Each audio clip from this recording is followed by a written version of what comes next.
Hello, everyone. Now, I know that it's hard to keep up on top of what's going on in the Holy Land, but if you want to know more about what's happening here in Israel, I'm Aaron Porras, and this is the Weekly Review. Prime Minister Naftali Bennett announcing renewed border clampdowns on Tuesday in coordination with the Israel Health Ministry. This as daily cases more than doubled to at least 125 earlier this week, and mostly, it seems, with the more infectious Delta variant from India. זן הדלתא, שלפעמים קוראים לזה הזן ההודי, הזן הדלתא כרגע מתפשט באופן מואץ ברחבי העולם, בהרבה מאוד מדינות, עם קצב הדבקה הרבה יותר גבוה ממה שהכרנו. זאת אומרת, משהו שם מדבק בערך 50% יותר, ולצערי אנחנו רואים גם תחילת התפשטות בתוך מדינת ישראל. Not quite yet a fourth wave, but cases of COVID-19 back on the rise in Israel. And over 40% of new cases the last month tracing to individuals who arrived infected from abroad. Prime Minister Bennett then again calling on Israelis to avoid international travel while announcing a number of updates to the country's COVID response, including tightening of all ports of entry and immediately reestablishing the coronavirus cabinet. Additionally, masks will be mandatory in the airports at all times, with a nationwide indoor mask policy to follow pending changes to the infection rate. All individuals who enter Israel will need a negative PCR test, and the number of testing stands at the airport will be increased to reduce lines. Parents whose children break quarantine will face harsh fines in the closing of an enforcement loophole. And finally, a third of the population, mostly kids and adolescents, still unvaccinated and therefore holding the country back from real herd immunity. So Bennett repeating a plea for all aged 12 and up to vaccinate as soon as possible. כל האינדיקציות המדעיות בישראל ובעולם מלמדות שהסכנה מהמחלה גבוהה לאין ארוך מהסיכון של החיסון. And many already heeding the advice. He had corona, so, but still, this is the variant, so it's something else, so we don't sure about it. I thought until yesterday that I'm not going to vaccine him at all, and now I'm not so sure about it. כן, האמת שדי רציתי להתחסן, כי כבר התפרצות בבית הספר, וכבר בבית הספר שלי גם היה התפרצות, לפני כאילו חודש בערך.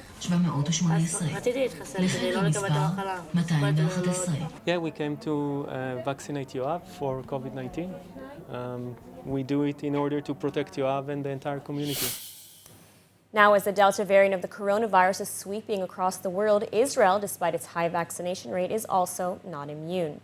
As the Prime Minister calls on Israelis to avoid traveling abroad and has shut down Israel's borders to tourists until August 1st. So, is Israel potentially on the verge of a fourth wave? Joining us now to discuss is Professor Nadav Davidovich from the Department of Health Systems Management from Ben-Gurion University in the Negev. Welcome. So, first things first, a bit about the Delta variant. Just how dangerous is it, and how big a threat to Israel and to, the corona-free lifestyle that Israelis have already gotten used to? The Delta variant is a threat all throughout the world, mainly because it's much more infective. The pace of its spread is about 50% higher than previous variants. And those who are within the issue of COVID are maybe not so surprised. The fact that we have vaccine nationalism in so many countries with slow vaccination rates is a fertile ground for developing new variants. This is one of them. And we see now the Delta variant already in 80 countries, including within Israel. We are lucky that the Pfizer vaccine is quite efficient. So it's serving us as a very important factor, but vaccination are not enough because all vaccines, including Pfizer, are not 100%, and there's still people that are vaccinated can transfer the virus. And this would happen now in Israel. We have two localized outbreaks, one in Binyamina, one in Modi'in. People that came back from abroad, even if vaccinated, can transmit it, especially to young students at schools because they're not vaccinated. So what we need to do now first is to speed up vaccination. We have still 200,000 people above 50 high risk that should be vaccinated, and also children, because we have now the data that the vaccine is safe and efficient, but also to do all of the surveillance needed, comply with the regulations in terms of people returning from abroad. So let's talk about that. To use Yeah, let's talk about that for a second, about Ben Gurion International Airport and the travel restrictions, right? We've known the Delta variant is around and potentially dangerous for a while. So, why were we talking about reopening borders on July 1st, just a few days ago, only now to shut down Israel's borders? Up until several days ago, the new cases, the numbers were almost zero. In the last 3-4 days, we have now about 100 cases per day, and we see the issue of the variant, and this is why we probably need to take some measures that are not going to spread the virus throughout the country. Again, this is still localized. Because of the high vaccination rates, hospitals are not affected as they were during January. And probably the whole situation is part of the global situation that, unfortunately, it's a market failure that countries are not collaborating enough. There are some initiatives like COVAX that Israel participated, but I think it's a warning sign for future emergencies to arrive that we need to have global health governance. And what about Israelis or those who are planning to travel to Israel from abroad? I mean, what advice would you give them? You need to go to the Israeli website. There are instructions that are updated constantly. You need to do the test, PCR test, 72 hours before entering, but also to remember that the whole route before your flight, at the airport, wearing masks, during the flight, at the arrival, you need to protect yourself, and also when landing to take another test, and if coming from problematic countries, to comply with isolation. This was another problem. I'm so happy that all relevant ministries were sitting together, Ministry of Health, Ministry of Transportation, Aviation Authority, because you need to work and do an integrative approach. This was part of the problem, especially with the previous government. I also hope that we're going to solve the issue of vaccinating Palestinians, because it's also both a humanitarian but also an Israeli interest, because new variants can arrive also from there. And again, we need to have global health governance. It's not just Israel that need to take some measures, but in collaboration with other countries. All right, Professor Nadav Davidovich, thank you so much for taking the time to speak with us today. Thank you. Now, speaking of coronavirus, the Palestinian Authority now hoping to renegotiate the terms of their vaccine swap agreement with Pfizer and Israel. But after agreeing to signing and then later reneging on the deal, Israel is not so fast to return to talks. And other nations are now reportedly looking to capitalize on the Palestinians' oversight. You snooze, you lose. That's the general message that Palestinian health officials are now receiving from Israel.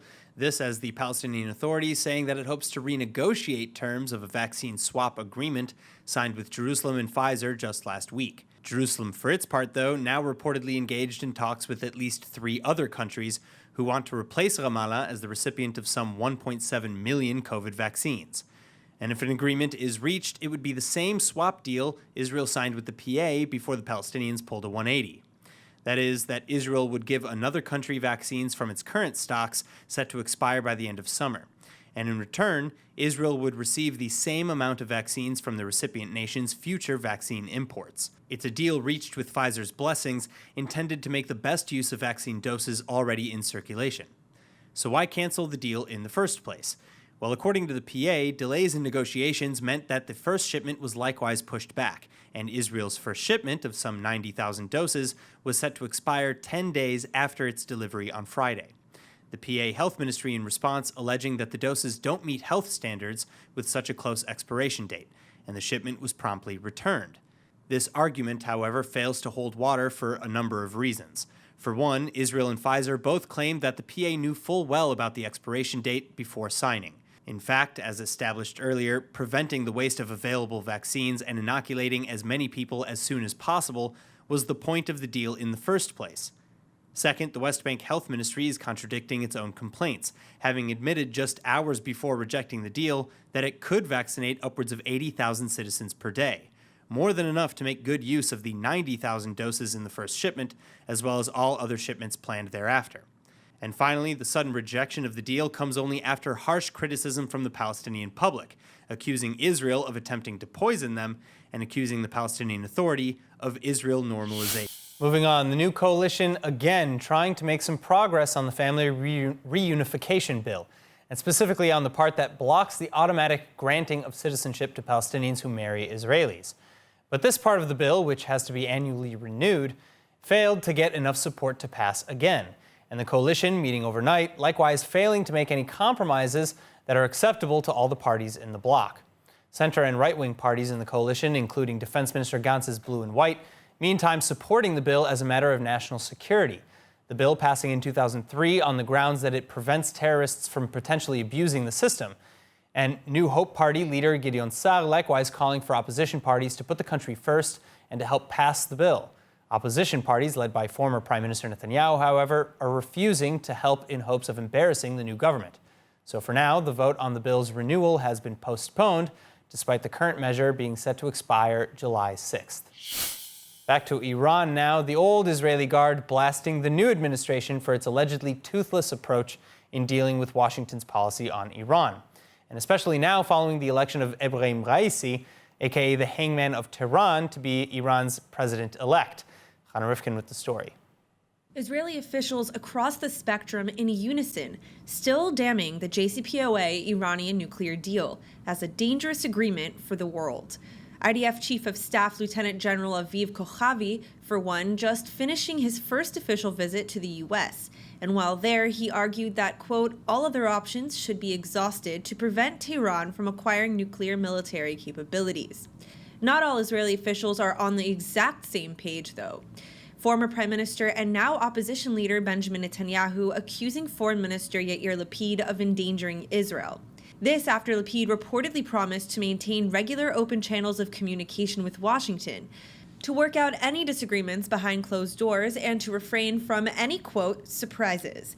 Netanyahu, for his part, saying that with such a policy, quote, the new Israeli government will have no choice but to coordinate with Washington, which is rushing to rejoin a dangerous deal and won't take military action. Mind you, there is no greater ally and no greater friend that Israel has like the United States. But when it comes to matters of our security, our very survival, I always reserve the right to act on our own without informing our American friends. There were times that I did tell them of impending actions. There were many other times that I didn't. And yet it took the Lapid-Bennett government 3 days to undermine this important and critical tenet in our national security. And that's why this government is so dangerous to our future. As for Iran, the Ayatollah regime and its new president-elect, Ebrahim Raisi, already putting major roadblocks in the way of any real progress in Vienna.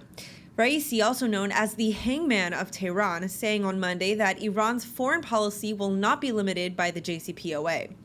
Nor will Iran sign a deal before the U.S. and Europe lift all sanctions, and no changes to the deal will be respected or even entertained. Raisi specifically addressing American hopes to curb Iran's missile program and support for proxy terrorists.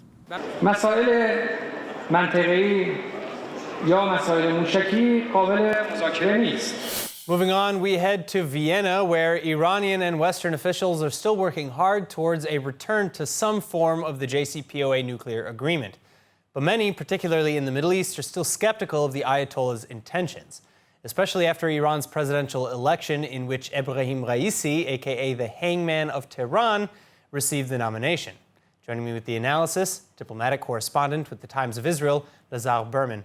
Lazar, thank you so much for being with us. Now, in a recent piece on the topic that you wrote, you allege that Raisi's election sparks an August 3rd deadline, really, for re-signing the JCPOA, August 3rd being the date that Raisi officially takes office. Why is this the deadline, and for whom is the deadline more important, Iran or the P5-1 powers? Sure. So it's a deadline because Rouhani is still in office. So he's the president who is finishing his second four-year term, and he will be in office until August 3rd. Now, I believe that the Supreme Leader, Ali Khamenei, has been slow-walking the talks to reach this time where he can now accelerate the negotiations. And what he wants to have happen now is for the deal to be finalized while Rouhani is still in office. That way, the moderate camp can be blamed for any concessions made to the West. And over the next few months, as America starts lifting sanctions and Iran's economy starts getting back on track, Raisi and the new administration can start reaping the benefit in terms of popular support and start winning over a country that elected this new president with the lowest turnout in history. So this is really an Iranian deadline, but of course, if it's an Iranian deadline, then it turns into a deadline for the West as well. You're basically saying that Iran is hoping to blame any sort of issues or criticisms within Iran or of Iran on the previous administration, on the Rouhani and Zarif. Does that extend to the potential for intentional breaking of the deal? Well, I don't think that Iran intends to break this deal. I think that the Supreme Leader and the camp that many call the reformists, but they're not reformists in any way. They're Republicans who believe that Iran needs to have constructive relations with the outside world. The Supreme Leader believes or deeply is convinced that this camp is correct, that Iran's future depends on it having an economy that is tied to the world. And the way to do that is to get back into the JCPOA and to have America remove sanctions. So I believe that Iran is dedicated to getting back into this deal and intends to do what it must to make that deal happen in the next couple of months, because Iran's future, in terms of its economy and its ties with the outside world, depend on getting back into it. All right, what happens if a deal is not signed by August 3rd? Does that mean it's essentially dead? It really does, in my opinion.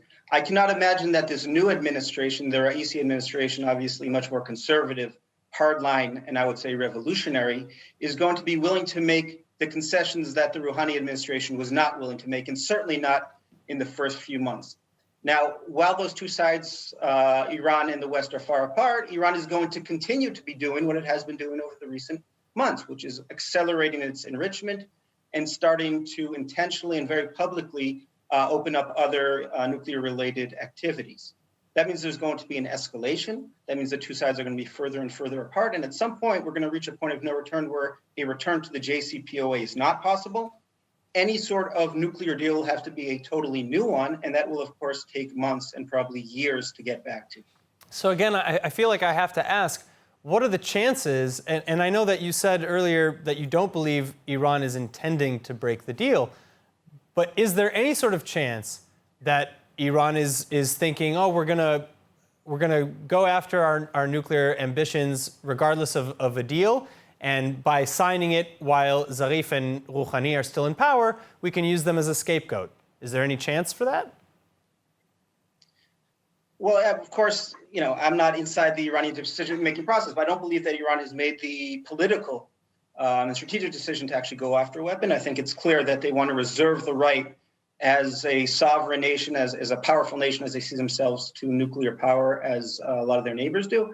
And of course, they want to keep moving toward that possibility if ever they do decide to move toward breakup. But I don't think a decision has been made to go for a weapon. I think, as I said, the most important interest now is to get the economy back on track, to relieve some suffering on the middle class, which is shrinking drastically.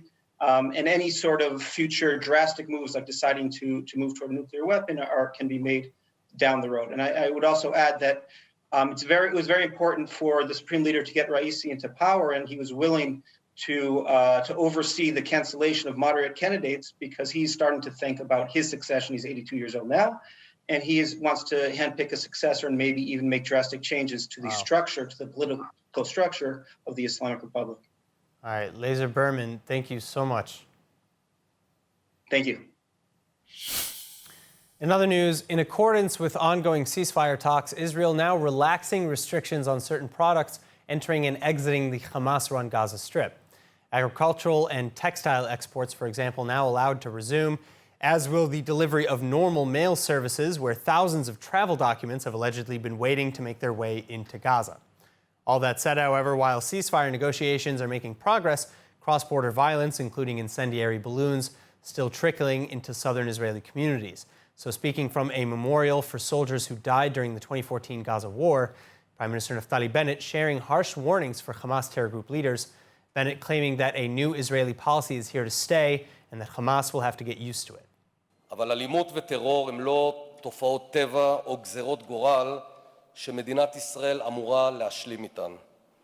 ברצועת עזה, מצידו השני של הגבול, יצטרכו להתרגל לתפיסה ישראלית אחרת של יוזמה, של תקיפות, של חדשנות. אך באותה העת יכירו אויבינו את הכללים. לא נסבול אלימות, לא נסבול טפטופים, לא נבין או נכיל סוררים. הסבלנות שלנו אזלה. Moving on, the future is here. Israeli Defense Force officials confirming the success of a plane-mounted prototype that can shoot down drones with a high-powered laser beam. And there's much, much more to come. During recent tests over the Mediterranean Sea, the aerial laser system developed in partnership with Elbit Systems successfully shot down several UAVs from within a range of 1 kilometer or just over half a mile away. And Israel says that within just a few years, they hope to have a more robust ground-based system capable of intercepting rockets, mortars, and drones from a much longer range of about 20 kilometers or 12 miles. Then once deployed, such a system could be set up alongside Israel's existing missile defenses as a much, much cheaper supplement.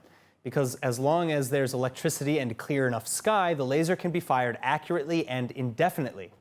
Each Iron Dome missile, by comparison, costing tens of thousands of dollars, but would still be used where the laser falls short. And that's it for ILTV's Weekly Review. I'm Aaron Porras. See you next week.